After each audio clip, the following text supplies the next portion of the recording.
Mental health is the type of issue that most people want to put under the rug. People don't want to deal with mental health, don't understand it, don't want to understand it. Why is it important? It's important, especially in the workplace, because by March of 2015, Canada had 17,914,600 permanent full-time jobs. Out of a population of 39 million people, little less than 50% actually work for a living on a full-time basis. The rest made up of some unemployed, some people who are disabled, some people who are retired, some people who stay at home, which frankly should also be counted as a full-time job as far as I'm concerned, and some people who are in school, hoping to get one of those 17,914,000 jobs. 2.1 million people in Canada suffer from some kind of mental illness. The DSM-4 sets out a whole bunch of different categories of mental illness. The DSM-4 is what most courts, what most psychiatrists use to figure where somebody can actually get pigeonholed in. The DSM-4 is about that thick. There are thousands upon thousands of people who suffer, conditions. And in 2012, as you can see, more than 6 million people suffered from substance abuse, which is also considered a mental health issue. That amounts to 10.1% of Canadians aged 15 or older. Okay. Those people, 10.1% of Canadians aged 15 or older, reported having a mental health illness or a mental health issue or substance abuse within the last 12 months. That's a lot of people. Out of 39 million Canadians, that's 3,900,000 people suffering from some kind of problem within the year. Surprisingly, 72.8% said they had nothing wrong, which is something of a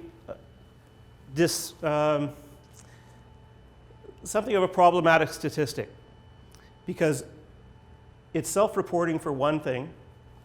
Also, just because they don't report having suffered from anything doesn't mean they actually don't. The population of Ontario is about 13 million people, 12,890,000, something like that. That means roughly 2,352,000 people in Ontario are suffering from some kind of mental illness or substance abuse. We have in Canada the Canadian Charter of Rights and Freedoms. Canadian Charter of Rights and Freedoms theoretically means that we all get treated equally under the law. Are we all equal? No. If you talk to anybody, most people will refer to George Orwell. Some people are, everybody's equal, but some are more equal than others. We have the obligation in Canada and in Ontario, for our purposes, to ensure that everybody basically is treated with respect, with understanding, with compassion, and to ensure that at the end of the day, people aren't judged for what they have, but by what they can be. What do you do when coming across somebody with mental illness?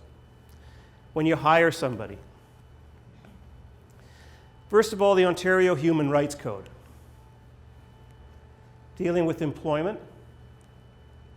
Every person has the right to equal treatment with respect to employment without discrimination because of race, ancestry, place of origin, color, ethnic origin, citizenship, creed, sex, sexual orientation, gender identity, gender expression, age, record of offenses, marital status, family status, or disability. That's a long-winded way of saying, doesn't matter who you are or what you are, you're entitled to equal treatment. Also, same categories, not only do you have a right to equal treatment in terms of getting a job, but you also have the right to equal treatment in terms of keeping the job. Freedom from harassment. For our purposes, Disability means any condition of impairment, mental impairment, or developmental disability. It includes a learning disability or dysfunction, somebody theoretically who has dyslexia or some other form of condition like that, involving one or more of the processes involved in understanding or using symbols or spoken language. And finally, mental disorder can mean just about anything. It includes anxiety, it includes depression, it includes problems that will come up as a result of life situations. What do you do? When you're looking at somebody to hire, let's face it, each business has got its own specific needs. For example, and I was talking with Rondi the other day, you don't hire a police officer who suffers from severe anxiety, depression, and reacts in a violent manner. It just doesn't make sense to hand that person a gun and a billy club and a taser. You take into consideration what your business is. If your business requires the written language, requires you to go through books, do summaries, it doesn't make sense to hire somebody who doesn't speak the language you want to communicate in. With respect to mental illness, you have to keep in mind that just about everything in life is stressful. But if your business has specific needs or specific problems and difficulties, you've got to be able to weed people out who won't fit within that need. Know the job. Okay? If you're hiring a fireman, you don't hire somebody in a wheelchair. Yes, it's discriminatory, but it's also necessary. You're entitled to make decisions on your business which are based on the needs of your business and the needs of that position.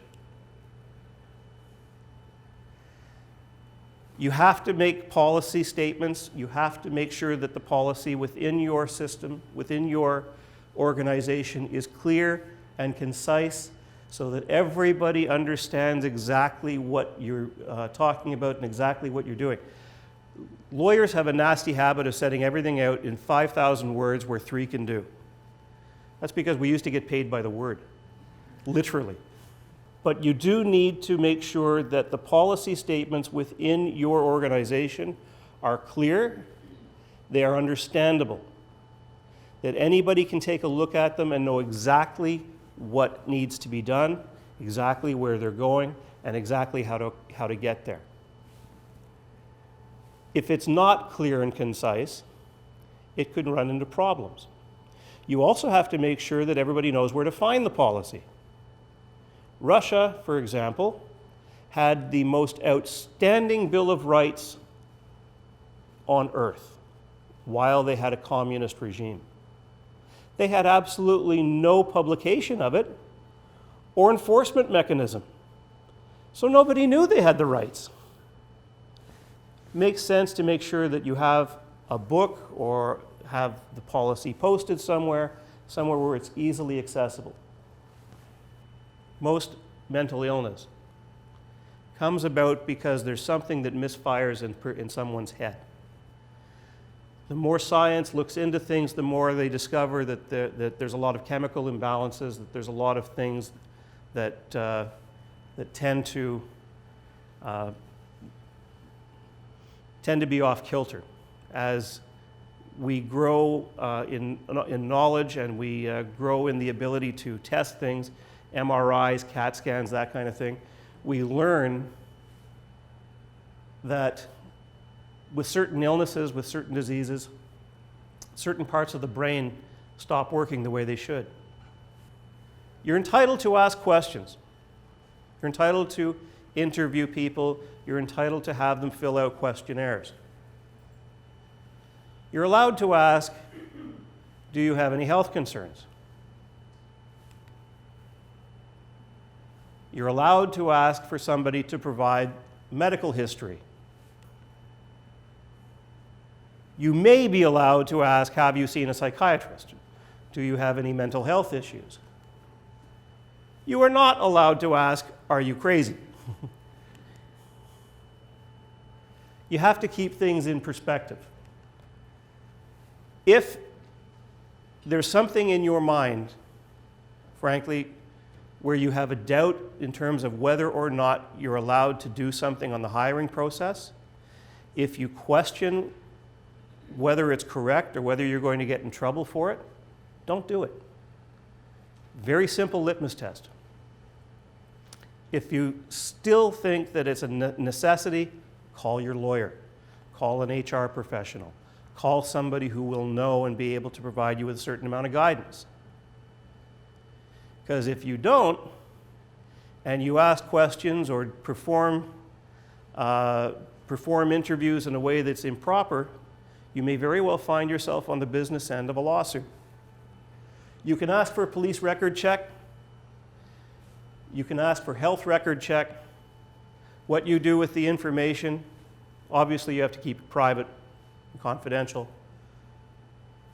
But these two things will generally show up information which may be relevant to your determination as to whether or not somebody suffers from a mental health problem. And the mental health problem, again, you have to deal with it as it comes through the door. No two people are the same. No two health problems are the same.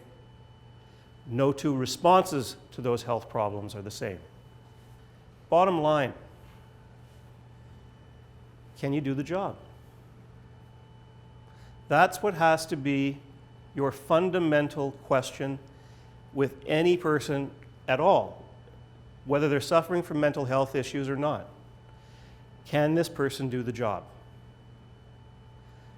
If you're, and obviously this is something you take into consideration before you're hiring, if it's not clear as to whether or not the individual that you're looking at might suffer from something that's going to impact the job, you can't take it into consideration. Now, what happens if you hire someone, they've checked out, no problems, and they develop problems later? We all develop problems at some point in life. Most of us should have a psychiatrist or psychologist on speed dial. Most of us suffer from life events. Get married, get a divorce, have kids, kids get sick, parents pass away, spouse passes away, get a job, lose a job. Life happens. You have to determine for yourself and for the person that you're dealing with whether the illness or the problem is short-term, long-term, or chronic. Short-term would be something like situational depression. A situation where they lose somebody, they're depressed, they're out of it, they're mourning. Sometimes for people it can last a few weeks, sometimes a few months, sometimes a few years. Some people are completely catatonic as a result of losing a loved one. Some people don't care. Everybody reacts differently. Long term, something which would last under disability insurance protocols, last longer than 3 months, I believe. 3 months, 3 months and beyond would be considered long term. And again, Gesundheit. And again, it depends on the individual, it depends on their coping abilities. Chronic. Chronic illness, something which is there permanently, will never go away. Schizophrenia, bipolar, generally handled by meds. Depression can be chronic. Doesn't mean it can't do the job, just means that they have to take a couple of extra pills. What's the impact of the condition on the employee? How is it ultimately going to affect them? Can they do their job? Can they function within the organization itself? Can they function within the group? Are there special needs that have to be taken into consideration in order to allow them to continue functioning? Impact on other employees. You're not dealing, most of the time, I'm assuming that most people here have got businesses that are larger than a few people. If somebody's suffering, it will affect everybody. How is it affecting everyone else? Are other employees in danger? Are other people going to be in danger? If they are going to be in danger, then you have an obligation as an employer to act. You have to make sure that the that the workplace is a safe environment. And that pretty much trumps everything. So although you may be forced to take action which might be considered discriminatory, to ensure the safety of everyone else is a good reason to conduct that. The impact on the workplace. What's the environment as a whole going to be like?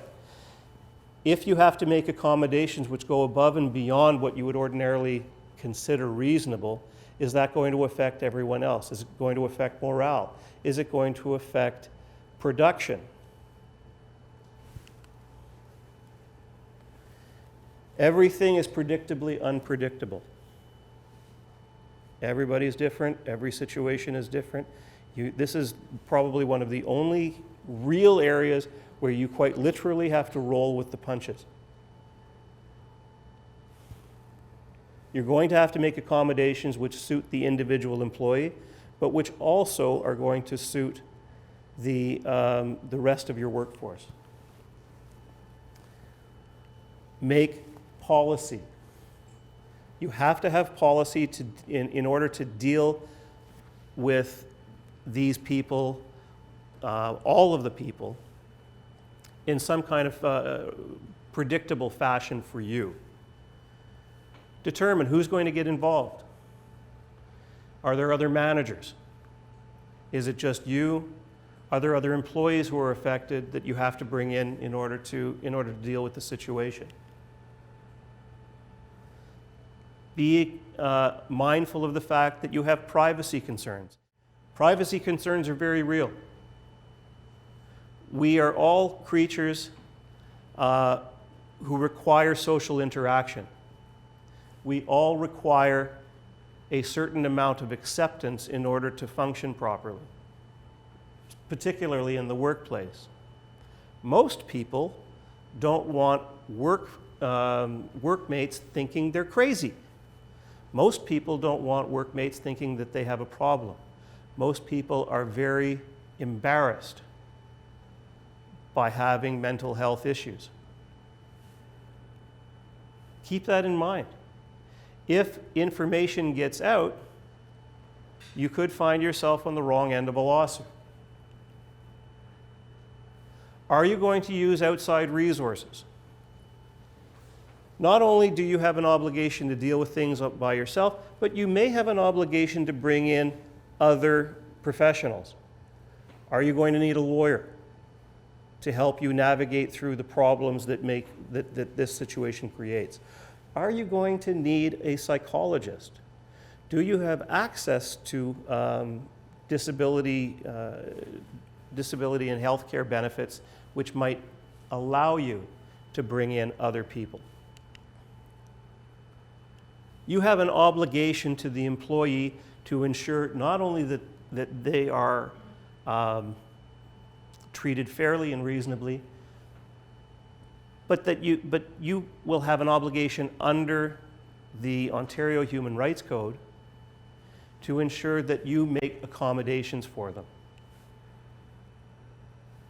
And again, the obligations to all the other employees, including keeping them safe, keeping them advised, and ensuring that they know that they've got somewhere to turn to. Part of problems dealing with mental health is it can create a toxic workplace. Stressful place, don't want to come into work. It creates anxiety for you. You don't want to come in because, oh God, Jane's going to be there again. I don't want to see Jane. Jeez, she's going to drive me crazy. Jane starts talking to others about things that you did or didn't do, creates problems for other employees. What do you do about a situation like that? You have to ask yourself how far you need to go. What do you need to do in order to accommodate? What do you need to do in order to nip the problem in the bud? Possible solutions. Okay, again, the solutions are dependent on what the problem is. Flexible working hours, good for somebody who suffers from anxiety or stress, can't deal with home and office at the same time, is trying to keep too many balls in the air. Might want to have somebody come and go as they please. Maybe they show up at 6 in the morning and leave at 2. That's an option. Helps them to deal with the issue at hand. It's important to come to a solution or resolution with somebody else who can identify the specific problem and identify the needs. Maybe they just don't understand what they're supposed to do. Give them longer training, more advanced training, send them out for training. Job coaching. These are all, job coaching, get somebody to come in and work with them. Make sure that they understand what your expectations are.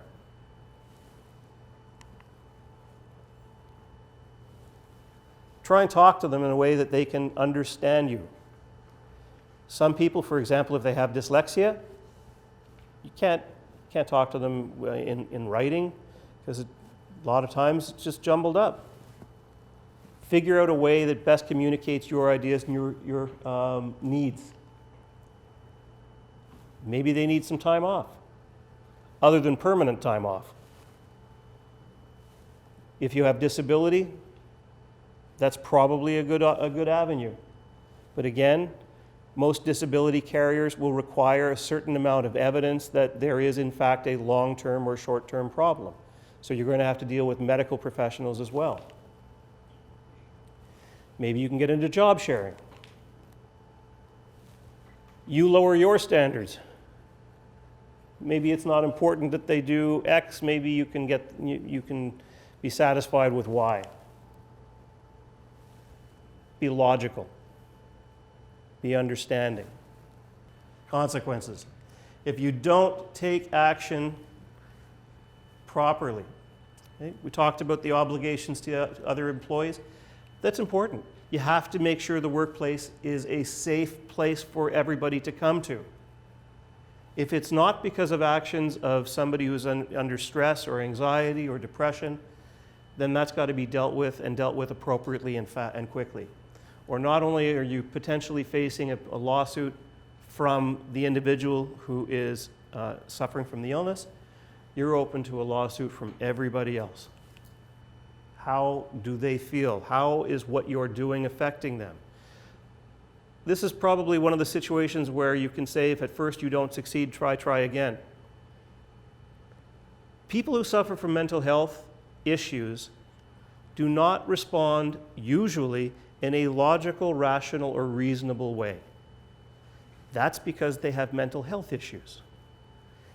So your expectations usually have to be modified compared to what you would expect from somebody who is not suffering from mental health issues.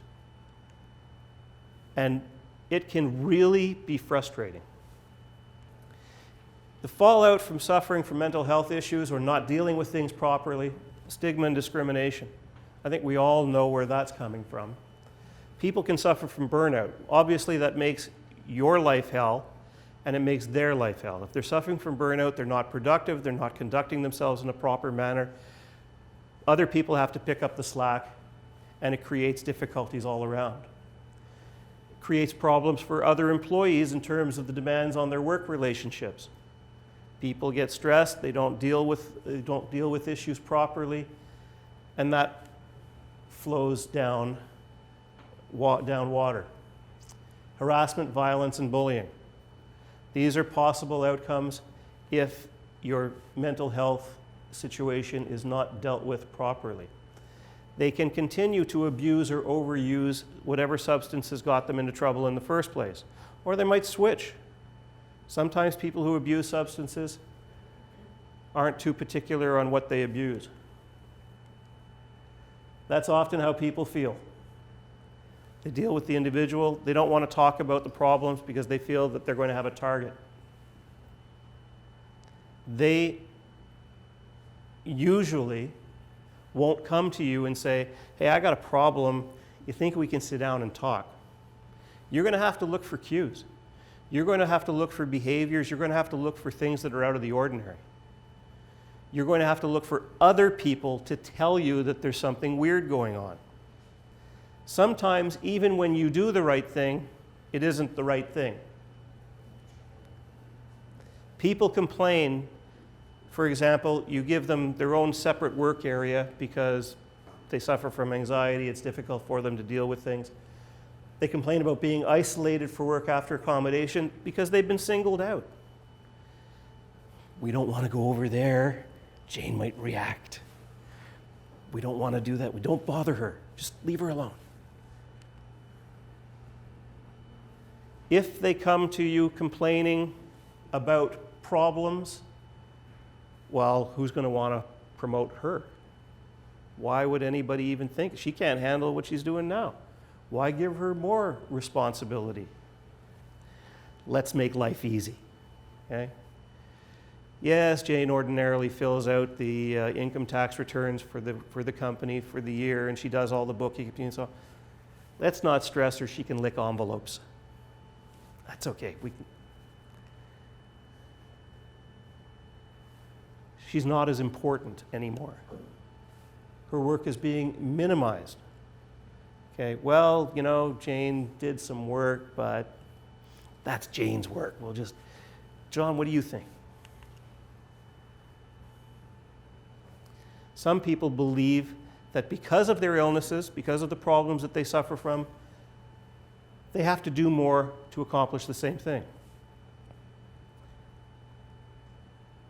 And if they don't accomplish what they're looking for, if they don't accomplish what they think you're looking for, they tend to beat themselves up more. Why is it important to consider all of this? So far, I haven't talked a heck of a lot about law. Now I'll get into it. If you don't take care of things at home, if you don't take care of things at the office, you could end up looking at a wrongful dismissal suit. Wrongful dismissal by the person who suffers from the health condition, or wrongful dismissal by somebody else in the office. It's based on something called constructive dismissal. Constructive dismissal is a situation where people are put into a situation where it is almost impossible for them to continue on with their normal business, daily work operations. They can't function properly. Constructive dismissal would occur in a toxic work environment. If you fail to take necessary steps to deal with somebody who's suffering from mental illness and they are disruptive and they're creating a toxic work environment, everybody else in the office could come against you for not doing what you needed to do. If they believe, for whatever reason, that they are working in a toxic work environment and you haven't done anything about it, they will come after you. The Canadian legal system, or common law, is a system which gives an awful lot of latitude to plaintiffs and parties on an individual basis. I tell my clients, anybody can sue anybody else for anything at any time. And believe me when I tell you, as soon as they try, it's going to cost you money. And this all comes down to economics. The Ontario Human Rights Tribunal. Somebody can file a complaint, real or imagined, with the Ontario Human Rights Tribunal at any time based on alleged discrimination. Alleged discrimination can be just about anything. Disability is a very broad subject, and the Ontario Human Rights Tribunal is obligated to look into everything that comes their way. The thing about the Ontario Human Rights Tribunal is it's set up now in such a way that you are guilty until proven innocent. You effectively have to demonstrate in no uncertain terms that you did nothing wrong. Proving a negative is really, really hard. So when you come across something, when you come across an issue dealing with somebody who's suffering from mental health issues, paper. Stacks and stacks and stacks of paper. Write everything down. Always. If you have a conversation with them over the phone, you write down notes, the time, the date, the content. If they come into your office, you write down everything. Write down what they wore. Write down whatever details you can, because the more detail you have about something, the more credible it becomes, especially under cross-examination. Tort action for breach of the Ontario Human Rights Code. This is a relatively new cause of action. A tort is a wrong. Most people think about torts as like personal injury. You get into a car accident, you fall off somebody's balcony, something like that. That's a tort action. A tort action is available for damages, and a new head of damages is in the event that you breached the Ontario Human Rights Code. The reason a tort action is available over and above what you can do with the Ontario Human Rights Tribunal is because the Ontario Human Rights Tribunal currently has a maximum award of $10,000. If somebody feels that they have been wronged, chances are reasonably good that they're not going to be satisfied with 10 grand, particularly if they have to lay out 3 or 4 grand for their lawyer. So this is now a separate cause of action which will allow somebody to sue you in court even after they have brought an application to the Ontario Human Rights Tribunal.